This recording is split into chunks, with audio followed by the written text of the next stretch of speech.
उसको 3 दिन, एक तो दशमी और एक द्वादशी और फिर बीच में एकादशी, उसको 3 दिन संयम में रहना होता है, तब बीच की एकादशी का उसे फल प्राप्त होता है। जिसे एकादशी व्रत रहना हो उसका नियम है कि दशमी के दिन कांसे के पात्र का त्याग करे।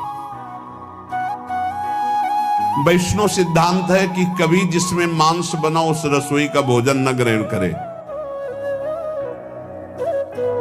मसूर की दाल, चना की दाल, कोदो और कोई भी शाक, शहद, दूसरों का अन्न, दोबारा भोजन और मैथुन, ये दशमी के दिन त्याग दे। एक बार दशमी के दिन भोजन करे 24 घंटे में, क्योंकि एकादशी रहना है। कांसे का पात्र, जिस रसोई में मांस बना उसके भोजन का त्याग। मसूर की दाल, चना, कोदो, शाक, मधु अर्थात शहद और दूसरे के द्वारा दिया हुआ भोजन और दोबारा भोजन और मैथुन क्रिया, इनका दशमी के दिन कभी भी प्रयोग ना करें। इन 10 वस्तुओं से वैष्णव दूर रहे दशमी के दिन। फिर एकादशी के व्रत में, ये पीछे तो हम वर्णन कर ही चुके हैं, कहीं नहीं आया कुटू का कचौड़ी पकौड़ी और सिंघाड़ा का हलवा और ये दुनिया के खीर और सब। एकादशी के दिन किसी भी तरह की गेम आदि क्रीड़ा ना खेले। जैसे अब आज व्रत है तो बैठे हैं अपना मोबाइल में गेम खेल रहे हैं, ऐसा कोई भी क्रीड़ा नहीं। द्वैत क्रीड़ा, किसी भी तरह का गेम, ये सब खेल नहीं। द्वैत क्रीड़ाम च निद्राम च तांबूलम दंत धावनम परापवादम पैशून्यम स्तेयम हिंसाम तथा रतिम कोपम हृतवाक्यम च एकादश्याम विवर्जयेत्। एकादशी के दिन उपासक को चाहिए कि वो किसी भी तरह की क्रीड़ा, मनोरंजन बिल्कुल नहीं। चनिद्राम, नींद नहीं लेनी उसको, न दिन में न रात में। एकादशी व्रत, और प्रायः पुराने महापुरुषों ने ऐसा किया है। रामदास जी डाकोर के रात में जाते थे, रणछोड़ भगवान के यहां कीर्तन करते थे जाकर। तभी तो भगवान उनके कीर्तन पर, उनकी भक्ति पर रीझ कर गाड़ी में बैठकर उनके साथ आए थे। पूरी रात जगकर कीर्तन करना, और दिन में तो सोना ही निषेध है। द्वैत क्रीड़ाम च निद्राम च तांबूलम, पान खाना निषेध है एकादशी को, बिल्कुल नहीं, जो व्रत रह रहे हैं। और दंत धावनम, वृक्ष से तोड़कर जो दतून की जाती एकादशी के दिन नहीं। परापवादम, दूसरे की निंदा करना, चर्चा करना नहीं, अर्थात अधिकतर मौन व्रत धारण करे एकादशी के दिन। पैशून्यम, चुगली करना। स्तेयम, कोई चोरी करना। हिंसाम, वाणी से, शरीर से, मन से किसी को दुख पहुंचाना। रतिम, अर्थात भोग करना, मैथुन करना। कोपम, किसी के ऊपर गुस्सा करना। अनत वाक्यम, झूठ बोलना। एकादश्याम विवर्जयेत्, एकादशी के दिन ये नहीं करना चाहिए। एकादशी को एक बार कुछ फलाहार शुद्ध, अगर आपके पास कोई व्यवस्था नहीं तो थोड़ा दूध है, जल है, ऐसे आप लेकर, या थोड़ा सा फल ले लिया, थोड़ा सा फल लेकर के प्राण पोषण, एक दिन में मर नहीं जाओगे।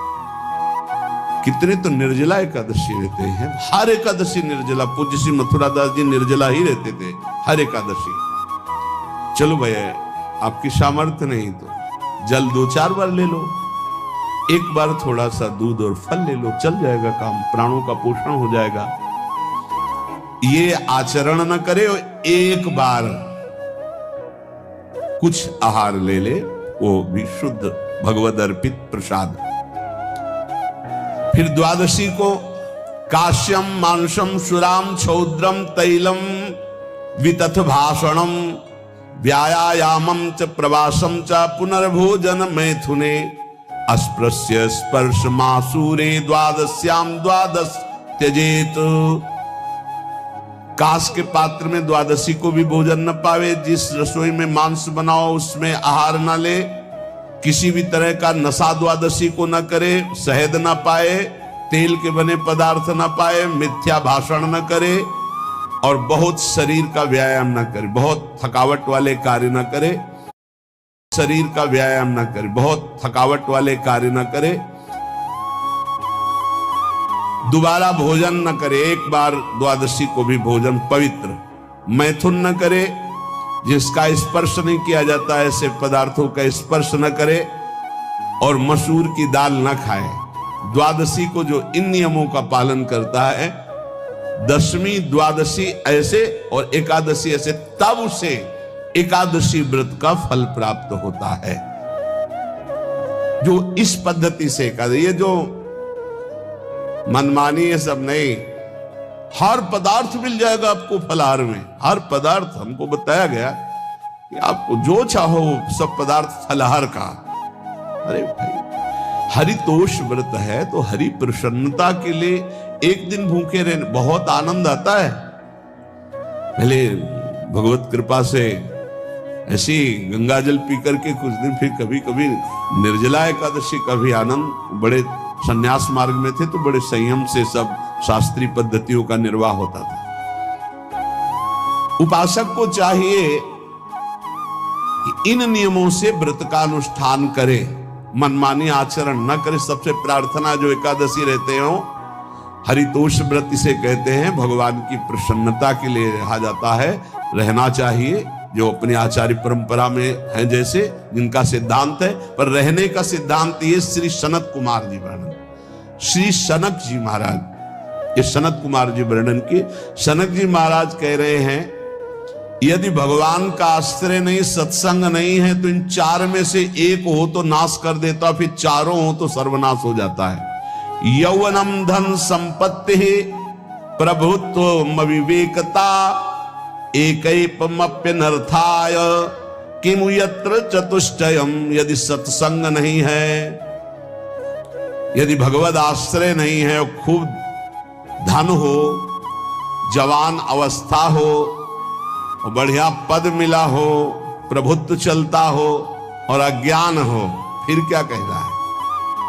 बोले ये चारों जहां मौजूद होते हैं वहां सर्वनाश का खेल शुरू हो जाता है।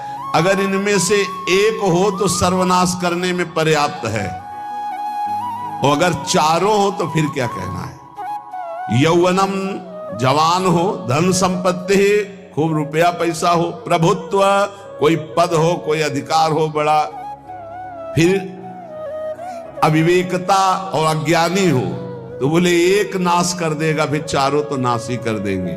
अगर सत्संगी है तो ये चारों महान कार्य कर देंगे।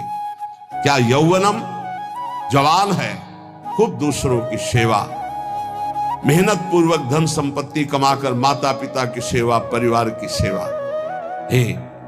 ये माता पिता, हमारा वेद कहता है, मातृ देवो भव, तैत्तिरीयोपनिषद, मातृ देवो भव, पितृ देवो भव, आचार्य देवो भव, अतिथि देवो भव, यान्य नवद्यानि कर्माणि तानि सेवितव्यानि नो इतराणि, यान्यस्माकः सुचरितानि तानि तोयोपास्यानि नो इतराणि, ये के चास्माच्छेयाः सो ब्राह्मणाः तेषां त्वया स्नेनो प्रश्वसितव्यम श्रद्धया देयम अश्रद्धया देयम श्रिया देयम ह्रिया देयम भिया देयम संविदा देयम। वेद कहता है मातृदेवो भव, माता साक्षात हमारी भगवान है। देव हरि को कहते हैं। केशव देव जैसे कहा, हरि को कहते हैं। गोविंद देव, मात्र देव, माता भगवान है। ए धिक्कार है उन पुत्रों को जो अपने माता के द्वारा पोषित किए हुए शरीर से हाथ उठाते हैं अपने माता पिता के ऊपर। नरक में तुम्हारी जो दुर्दशा होगी भोगोगे।